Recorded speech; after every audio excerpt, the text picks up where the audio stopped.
All right, back of the pack, Ultra Guy. I'm doing a download. I wanted to jump on and share something with everyone. I'm pretty excited. I'm just glancing over here because on the screen I have what I'm excited about. I wanted to do a download on signing up for things that scare you. So, not medical advice, not exercise advice. Consult with your doctor, all that good stuff. I'm telling you what I do. Um, when I hear about something or a race or, an adventure, this podcast, something that I'm kind of nervous about, a little scary. I think I can do it, but it's a little scary.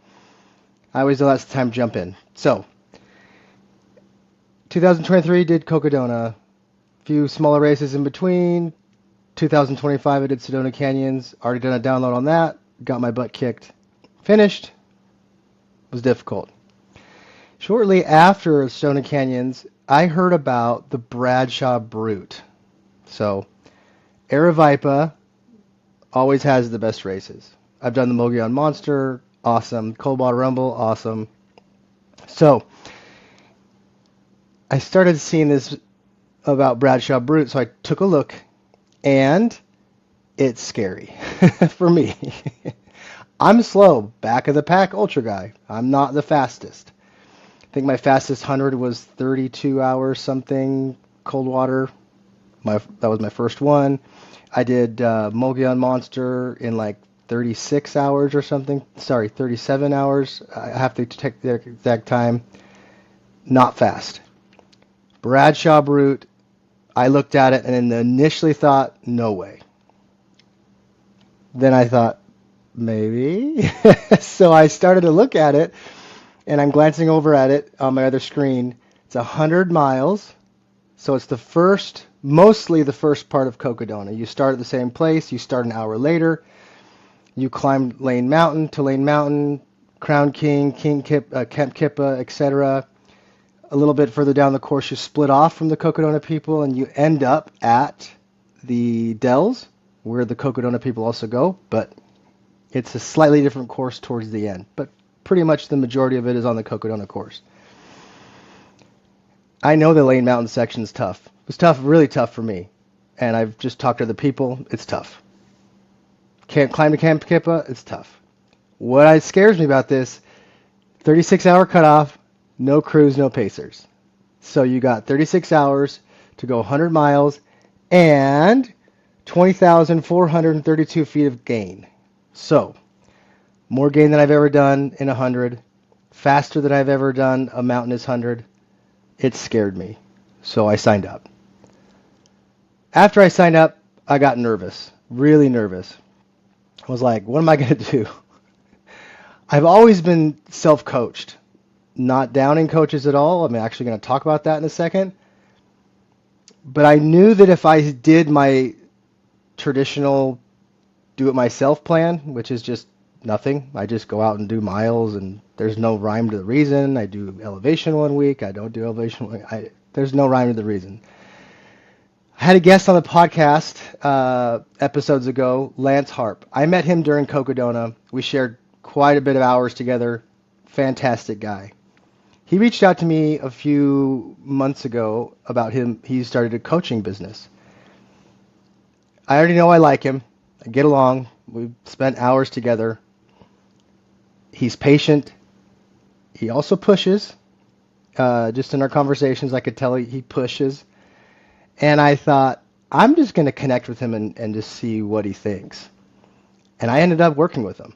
And it's awesome. I don't get paid by him. This is not a commercial where he's paying me. We connected completely independently. We met completely independently of this podcast. And let me tell you, coaching is exactly what I needed. My nervousness was because I had a threshold. I have a threshold of my current training. I knew I can gut out Sedona Canyons. I can gut out Cocodona. My feet don't want to, but I can do it. And I'll train. I'll put the time and the hours in. But something like this, where there's, for me, such tight cutoffs, tons of climbing, I knew I needed to up my game. And I knew I needed to push beyond what I knew how to train, how I knew how to train, whatever you want to call it. So far, it's been awesome. Why am I talking about this? Sometimes you don't have the complete plan in front of you, right? Bradshaw Brute scared me. I signed up. I didn't know what I was going to do. I didn't even think about coaching. And then that popped in my mind, and I connected with Lance. It's perfect. I had a guest on, Andrew, Maine. He signed up for the Moab 240, and he didn't even have a running vest. Again, I'm not saying, watch the podcast. We're not saying don't be prepared. But don't let those things hold you back. That's one thing I've learned. I was super nervous about doing the podcast, the YouTube. It's not me. I'm not an influencer. I still not. All these things went through my mind. Same thing with signing up for Bradshaw Brute. I'm not that fast. I've never climbed that much in a race, in a 100-miler. Self-doubt. I don't think you can do it. All that stuff that my brain was ringing about.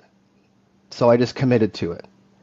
Those pieces fall into place. Again, I'm not saying do this. I'm telling you how it is for my life and what works for me. With all that said, I've been so impressed by coaching, and I'm not just saying Lance. I'm saying coaching in general. He is the coach I'm working with, but find a coach.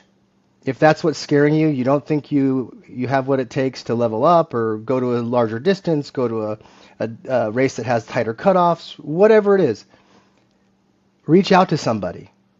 Heck, if you're nervous about the hydration vest like Andrew did, he just pinged a Facebook group. Hey, what do I need for this? And they all were like, what are you talking about? You signed up for this thing and you don't have a hydration vest? Anyway, so one thing I would say about the coaching is it's pushing me out of my comfort zone where I'm just going to go out and do some zone 2 miles. So I get this coaching plan on the app and I'm like texting him, what does this mean? He's like, oh, that's a track workout. I was like, oh, what?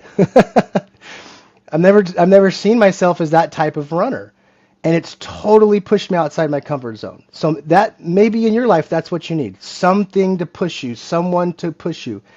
The other thing that I've liked about it, and you may not need a coach for this, but it's like an accountability partner, right? If you have a running group or friends, a significant other, whatever it is that runs and knows your style, be open to that pushing, that constructive criticism. I mean, there's some days, honestly, where before I had this coaching situation, I was like, Bradshaw Brute's in May. I got plenty of time. Nope. I have that plan, and I'm like, I can't miss this. It's been so good. It's grounded me back in really focus and training, and I'm not nearly as worried about this race coming up. Still a little bit nervous, let's be honest, but not nearly as concerned as I was. So again, not saying go out and hire a coach. What I'm saying is don't let those things that scare you stop you from doing those things you want to do. Inside Ultra, maybe you're at a 50K distance and you want to move up to the 50 miler. Awesome. Don't let those it's so much further. It is, but you can do it. Listen, if I can do it at my age, which I'm not in my 80s, but at my age, if I can do these things and put in the time, anybody can do this stuff. And just commit to those things that scare you, because those are the things in life that help push you. Now, I'm not saying jump off a cliff. That's not what I'm saying. So don't have your lawyer come after me after you jumped in traffic. That's not what I'm saying.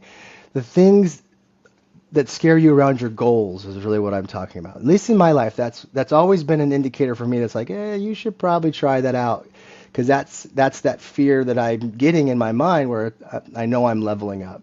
So coaching's been amazing for me in this vein, for signing up for this race, finding that support system. It's been great. If you did want to go back and watch that episode with Lance, again, he's not paying me to say this. Fantastic guy. Amazing coach. I've been using him for years. Obviously, I just fully admitted that I started work with him a few weeks ago.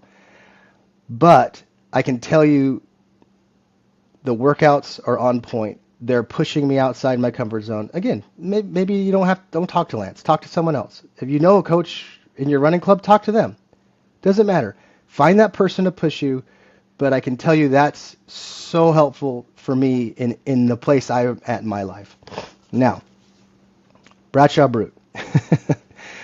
Super excited about it. Actually, looking at it, I think I counted earlier today because I knew I was going to do this little download. There's 19 people signed up. So let's do it. Sign up with me. It'll be awesome. Let's, give Aravaipa some love. First races, inaugural years are always great. It's different because it's Cocodona. It's on the Cocodona course, so they've got it pretty nailed down. But inaugural years are awesome. So check out Bradshaw Brute, Aravaipa Running. I'm also not paid by Aravaipa. I just love the company's amazing, and they're fantastic. Check it out. It would be so awesome to get more than 19 people doing it. So, but it's a tough one. I got to be honest. Like I said, it scared me.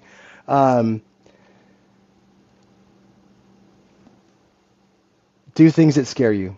Again, that are a part of your goals and desires in life. Not necessarily, I don't want to go bungee jumping.